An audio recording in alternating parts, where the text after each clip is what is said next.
হঠাৎ বিএনপি নেতারা কেন ইউটার্ন নিলেন? কিছু বিষয়ে তাদেরকে দেখা যাচ্ছে চিরাচরিত অভ্যাস কথাবার্তা থেকে পুরোপুরি উল্টে গিয়েছেন, বদলে গিয়েছেন। এক নাম্বার বিষয় হলো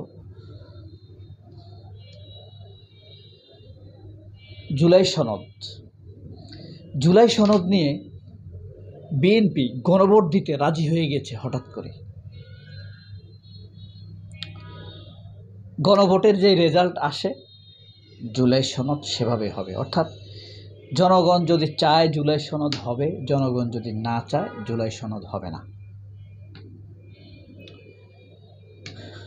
এই গণভোট নিয়ে কত তাচ্ছিল্য করেছে সবাই।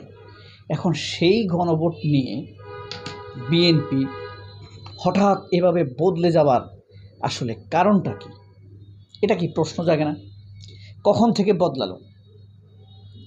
আরও কিছু বিষয় আছে তাদের মধ্যে এই বদল বা পরিবর্তন দেখা যাচ্ছে, কিন্তু এখন যা আমরা দেখতে পাচ্ছি এই বিষয়ে এত যুক্তিতর্ক ছাড়া, বিতর্ক তৈরি করা ছাড়া তারা কোনো এইভাবে বদলে গেল। আপনারা জানেন 5 তারিখ মির্জা ফখরুলের সাথে সেনাপ্রধান ওয়াকারুজ্জামানের একটা দেখা হয়েছে। এরপর থেকে ওয়াকারুজ্জামান কেন দেখা করেছেন সেটা নিশ্চয়ই বুঝতে পারছেন। এরপর থেকেই সালাউদ্দিন আহমেদকেও দেখা যাচ্ছে গণপরিষদ গণভোটের ব্যাপারে তারা একমত এবং জুলাই সনদ গণভোটের মাধ্যমে বাস্তবায়িত হবে আর হবে না। এখন এটা কি নাহিদের কোনো ক্যারিশমা? নাহিদ ইসলাম কয়দিন আগে বক্তব্য দিয়েছেন যে জুলাই সনদ না হলে নির্বাচন হবে না, নাকি এটা ওয়াকারের সাথে সাক্ষাতের ক্যারিশমা? নাহিদের সাথে কেন হতে পারে, ওয়াকারের সাথে কেন হতে পারে? দুটার কিন্তু আলাদা যুক্তি আছে। আমরা আগে নাহিদের কথাটা আলাপ করি। নাহিদ বলে দিয়েছে যদি জুলাই সনদ বাস্তবায়ন না হয় তাহলে এই সরকারের অধীনে নির্বাচন হবে না, নির্বাচন হবে 29-এ।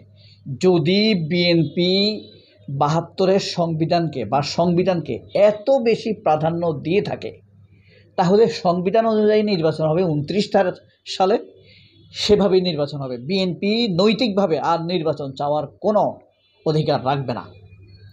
এই শক্ত কথাটি নাহিদ ইসলাম বলেছেন, এই কারণে বিএনপি রাজি হতে পারে। আরেকটি বিষয় হলো প্রশাসনের ভিতরে এবং জামায়াত কিন্তু জুলাই সনদের পক্ষে কঠিনভাবে অবস্থান করেছে। এই গত 24-এর 5 আগস্টের পর থেকে, শেখ হাসিনা পালানোর পর থেকে আপনার এই বিএনপি সব বিষয়ে এই এনসিপির সাথে, বৈষম্য বিরোধী ছাত্রদের সাথে, সরকারের সাথে, জামায়াতের সাথে সকল বিষয়ে নেগেটিভ করেছে। অর্থাৎ জামায়াত যেটা বলেছে সেটা বিএনপি না করেছে, সেটা ভালো মন্দ এটা বিবেচনা করার কোনো তারা মনে করেনি, প্রয়োজন মনে করেনি।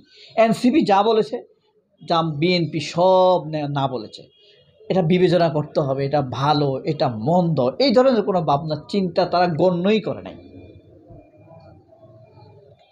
এখন হঠাৎ করে রাজি হয়ে গেল কেন? তাহলে এই যে নাহিদ ইসলাম সোজা কথা বলে দিয়েছে, এটা যদি নাই হয় তাহলে আমরা কোনোভাবেই গণ অধিকার পরিষদ নির্বাচনটাই হতে দিব না, কথা শেষ। এটা হইল নাহিদের দিক থেকে, এবং আন্দোলনেও নামার হুমকি দিয়েছে নাহিদ ইসলাম গণপরিষদ ইস্যু এবং জুলাই সনদ ইস্যুতে। এরপরে আছে আপনার ওয়াকারের ইস্যু। ধরেন ওয়াকার মির্জা ফখরুলের সাথে সাক্ষাৎ করেছে।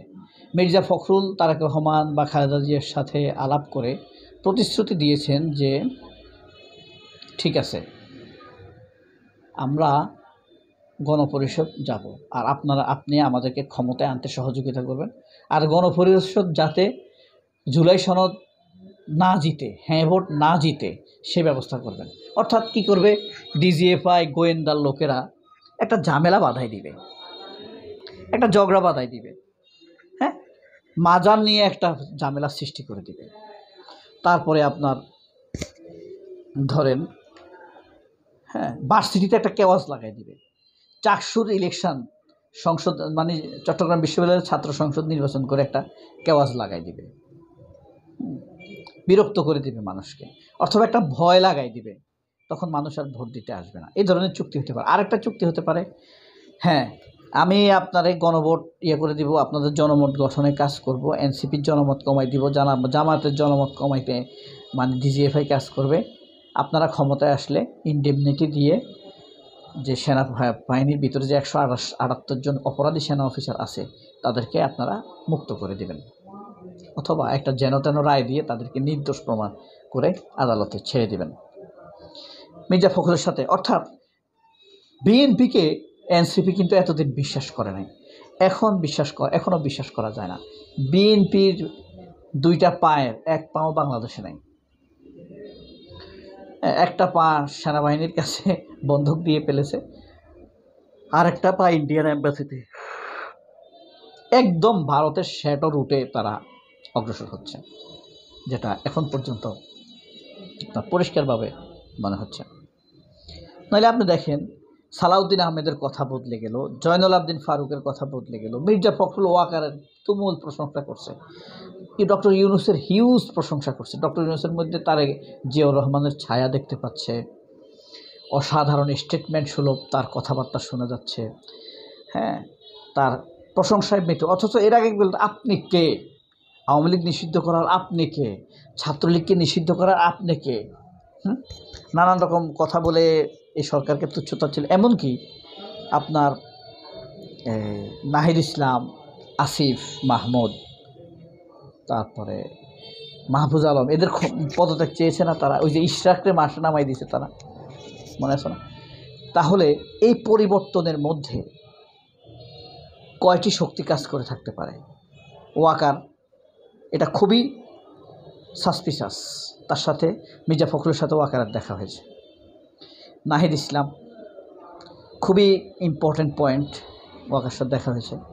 মানে পট পরিবর্তনের পয়েন্টগুলো কি আমি সেটা বলছি। জামায়াত একটি শক্তিশালী সংগঠিত দল, তারা প্রভাব রাখছে। তারেক রহমান, বদলে গেছে সালাউদ্দিন আহমেদ, জয়নুল আবদিন ফারুক, হ্যাঁ মির্জা ফখরুল। তারেক রহমানের প্রভাবও ফেলে দেওয়া যায় না। তবে তারেক রহমান বিবিসিকে যে সাক্ষাৎকার দিয়েছেন, এই সাক্ষাৎকারে তিনি এই বিপ্লবকে নর্মাল আন্দোলন বলেছেন, বিপ্লবও বলেননি, অভ্যুত্থানও বলেননি। অর্থাৎ আওয়ামী লীগ সরকারের স্বাভাবিক আন্দোলনের মাধ্যমে পতন হয়েছে, তার কথা শব্দচয়নে এমনটা মনে হয়েছে। আপনি বলুন বিএনপি এভাবে বদলালো কেন? কি মনে হয় আপনার কাছে? কমেন্ট বক্সে লিখবেন। সবাই অনেক ভালো থাকবেন। আল্লাহ হাফেজ, আসসালামু আলাইকুম। এমনটা কি হতে পারে যে বিএনপিকে আমেরিকা চাপ দিয়েছে জুলাই সনদের জন্য? পারে না?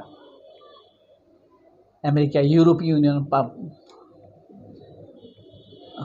করেছে, অথবা আমেরিকান রাষ্ট্রদূত পিটার হাস, ইউরোপীয় ইউনিয়ন।